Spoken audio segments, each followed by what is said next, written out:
Bleach has been firing on absolutely all cylinders ever since its return with the 1,000-Year Blood War arc. Probably my second most favorite arc in Bleach, right behind the Arrancar arc, because that run was just beautiful, from Grimmjow to Hueco Mundo to the Espada and Aizen, the ending, Mugetsu, like, it's beautiful, and Bleach ended there. No notes, mwah, chef's kiss. But along with the 1,000-Year Blood War arc was the promise of additional content from Kubo himself to flesh out and make a more proper ending. Because if you don't know about, what happened in 2014 with Kubo, Shonen Jump being forced to end Bleach early and all that kind of stuff, that's why the Bleach ending wasn't exactly good. And Kubo had more material to write, but he just didn't get the chance to. But with this past episode, we've been getting exactly that for Orihime in the absolute craziest way possible. So in today's video, I want to talk about it. First, I want to address what exactly went on and why it does make sense, especially from what we've heard and seen from Orihime, that she's possibly the most broken character in all of Bleach. Then to close out, I want to touch on why it makes sense in the context of Bleach, because I've been seeing people calling it an ass pull and all that kind of stuff. So with all the preamble out the way, let's get it done. It's time to eat your soul!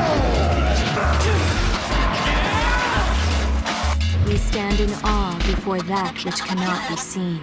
Orihime, within the context of her powers, has long been one of the most misunderstood characters in all of Bleach, and it makes sense. Upon the introduction to the fact that she had powers, she simply thought that all she was doing was kind of the basic JRPG turn-based mechanic thing, like the parties with shields, attack, or heal, where you pick a character to shield, protect, you pick a character to attack, or you use one of your turns to heal, right? She thought that she was just a JRPG party rolled all into one.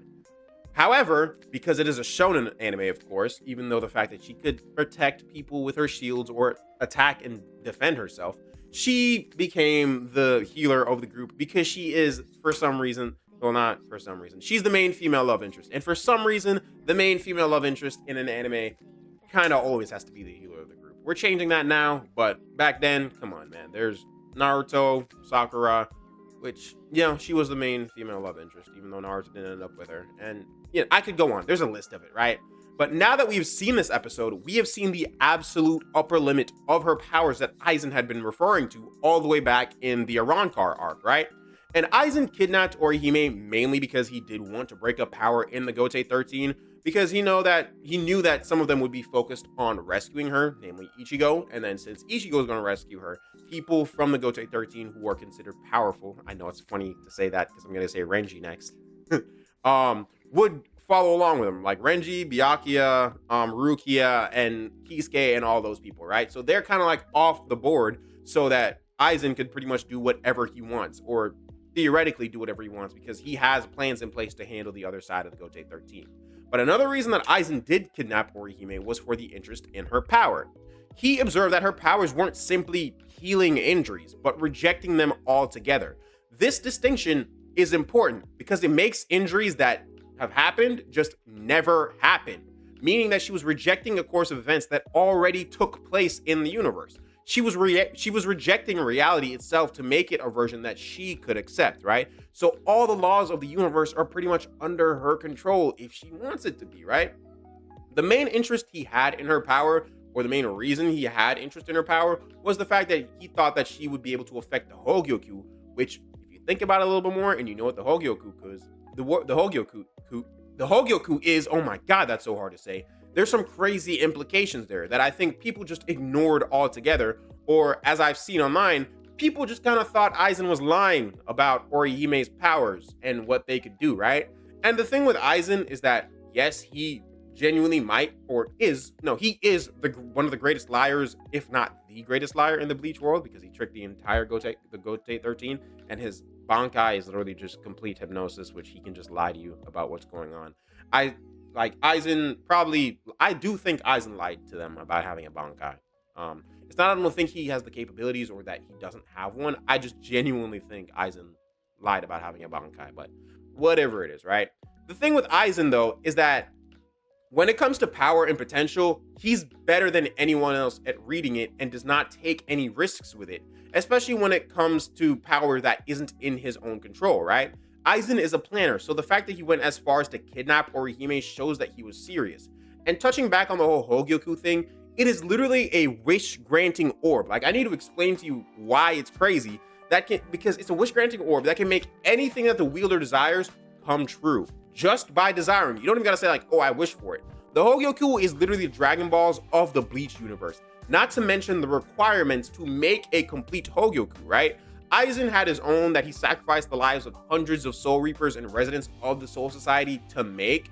And then there's Urahara's version, which was made from sacrificing the souls of hundreds of Hollows, right? And he fused them together to make a complete Hogyoku. And he was still scared that Orihime could reject the reality that he wanted, right? With Orihime, the only reason why Aizen didn't take her more seriously as an immediate threat was because she herself placed limiters on herself mentally, right? She had her own psychological blocks that prevented her from accessing her full potential. We saw that in this episode. This most recent episode shows you just how powerful she is with the rejection of Yhwach's existence in its entirety, right? And keep in mind that at this point, even though he doesn't have the Almighty, he still has the powers of his own, and the powers of the Soul King on top of that, right? And while I know that Yhwach got the Almighty back in the last second, obviously, that's kind of like known, it was shown, and he will rewrite the future to where none of this happened. When you think about it, in some way, his Almighty and Orihime's powers fundamentally are very similar.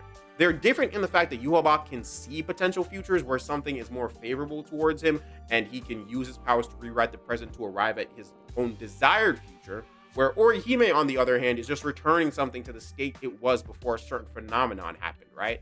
And I should be more specific and say that Orihime's powers is just the outright rejection of any and all phenomenon. Kind of think Maharaga, except instead of adapting, it just rejects everything. Hopefully that makes way more sense for a lot of people, right? In both instances, though, for Yhwach, it outright gives him what he wants, while for Orihime, she's much more restricted due to the fact that, at least from what we have seen, she has to have a specific target for her powers, right? But now that we've discussed what exactly has been going on with Orihime, let's talk about why it makes sense.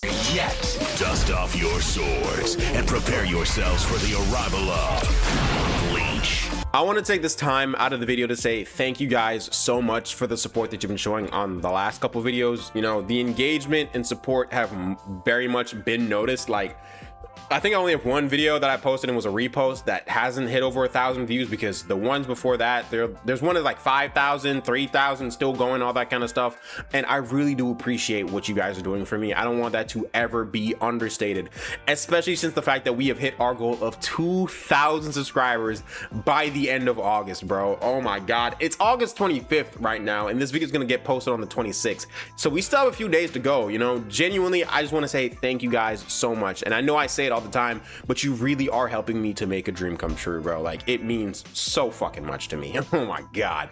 And as of this recording, we're sitting at we're at 2048, not 2448. We're at 2048, and I want to see if we can do 2100 by the end of the month. You know, I got like at least 3 more videos in me, so let's see if we can do it. So if you are enjoying, please consider sticking around, subscribing, and checking out the rest of the content. But now let's get back to it. It's time for you to make your move.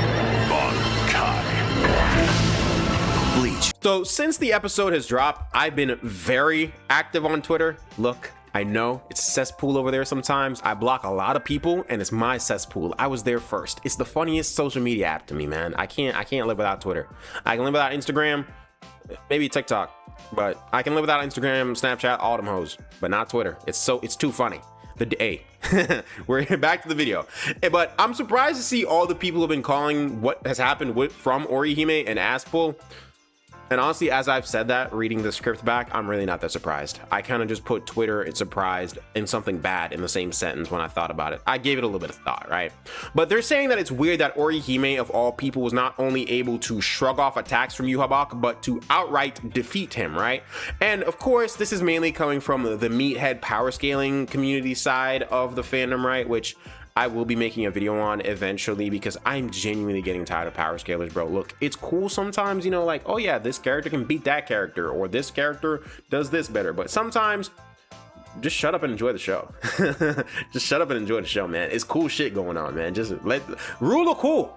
let cool shit happen sometimes. But the biggest takeaway has been that the amount of spiritual pressure that Yhwach has should have been able to negate anything that Orihime was going to or able to do to him, right? And hearing this, I can already tell that people have fundamentally misunderstood what exactly Orihime's powers do, or just how they work in general, right? She isn't using her spiritual pressure to reject something, so there doesn't need to be a huge amount consumption of power to overcome something, right? Her powers are bound by the law, aren't bound by the laws of traditional shonen, where it has to be quantified by this power system, right? It's an outright hacks ability, which is a very common thing in Bleach if you think about it long enough. Like, Bleach has power levels to an extent, but after a certain point, it's just crazy hacks abilities. Hacks abilities is kind of what the 1,000-Year Blood War arc has been, bro. Like the Bankais and all that kind of stuff, they're just straight up hacks ability. The only person in Bleach that I would say follows the traditional laws of power scaling is probably Kenpachi. And even then, Kenpachi is just so strong that you can generally just consider everything he does as its own hacks ability. Because the reason why Kenpachi is so strong is genuinely just because he's Kenpachi Zaraki. Like, that's literally why he is as strong as he is. He's stated to be the strongest person from the beginning of the show, or, you know, most overflow, whatever it is. And we're not going to get into that, right? But think of it more so that she uses her spiritual pressure as the activation requirement, but anything past that, it's just able to do what she needs it to do, right? Like, there's an activation requirement, but once it gets going, it's gone. There's no stopping it, right? Think about Gold Experience Requiem, the stand from JoJo's, for those of you who haven't watched JoJo's. If you haven't watched JoJo's, watch JoJo's. I love JoJo's, but there's no real quantifiable power scaling in JoJo's. Everyone just has either increasingly crazy abilities, because JoJo's is literally just hacks abilities on steroids, or they just have an insane IQ about how they use an ability that they have to outsmart their opponent, right? Gold Experience Requiem is exactly the first portion of this. It reverts anything the user, in this case Giorno, wants back to zero. Specifically meaning that just like Orihime, anything the stand chooses as its target, regardless of superiority in power, physical ability, speed, etc., in the context of JoJo's, it's just gone. It's back to zero. It doesn't matter even if it's physically more powerful or has more stand energy or whatever. If that's not a thing in JoJo's, but I'm just saying stand energy would be the let's see here, quantifiable aspect of JoJo's if there was one. But stand energy is not a thing. Don't take that as a thing. You didn't get that from me. Please don't take stand energy as a thing, right? But in the context of the first 6 parts of JoJo, Gold Experience Requiem is the most powerful stand, time stoppers and all. And look, I do know that Araki said Star Platinum is the most powerful stand ever, but I think he means just in terms of base stands, because Gold Experience Requiem is a Requiem stand. It's not a base stand. I definitely think that Jotaro with Star Platinum is putting pause on Gold Experience, but Gold Experience Requiem, I'm not too sure about that. I don't think so. But back on topic, you know, applying the same logic to Orihime, it makes sense that she was able to erase Yhwach's entire existence. His only win condition for facing her is the Almighty. Ichigo may be approaching him in terms of spiritual pressure and everything that goes along with that, like the power, speed, and all that kind of stuff, but Orihime does not have to. It wouldn't make sense for her to approach him in any way like this, right? Because what would it add to her? Other than the fact that she's just physically stronger, I guess, right? She can just outright reject any injury on her. We literally saw her bring a decapitated Ichigo back to life almost as immediately as it happened in the show. She isn't supposed to be in long, dragged out physical fights like almost every other character in the Bleach universe, except for maybe like Rukia, because of her Bankai and how dangerous that is for her to use, right? Her powers, theoretically, when used right, are an immediate win condition, and as we've seen in this past episode, when used right, they are the literal win condition. She can just reject it, rejects your existence. You're done. Does she kill herself in the process? Yes, maybe there's a way for her not to be able to do that. Maybe the only reason that kind of happened is because Yhwach is Yhwach and the Soul King tied into one. So most powerful being ever. She rejected the most powerful being ever's existence. Just point that out there. Just, you know, Just putting that out there. 2 of them together, combined. Orihime is cracked. But Orihime without her mental abilities is genuinely one of the most dangerous characters in all of Bleach. She is genuinely in company with Yhwach and Jugram when they're using the Almighty, which we know has a weakness, you know, its cooldown being 3 seconds, because after they use it, they can't see the future for 3 seconds, right? For Orihime, we see that there is no flaw other than the fact that she runs out of spiritual pressure, which is required for the activation. So there's a reason, I guess, for her to increase her spiritual pressure reserves, which honestly, we'd only get to the point of her running out of energy because of her somewhat pacifistic nature. So once again, it's her mental state hindering and reflecting in her powers. But, you know, just to put that out there. That's the video though, you know, and if you made it this far into the video, I do hope you guys enjoyed it. I really do. And if you made it this far into the video, you did enjoy the video. Just kind of accept it. So, you know, let me know what you guys think down below. Do you think Orihime's sudden step up was just an ass pull for no reason out of somewhere? You know, let me know down in the comments. You can roast me down there or whatever else, or just let me know. I reply to all you guys. I love you guys. And while you're down there, please consider liking and subscribing. Of course, you are supporting the channel and I really do appreciate it. But that's it. I'll see you in the next one. Goodbye.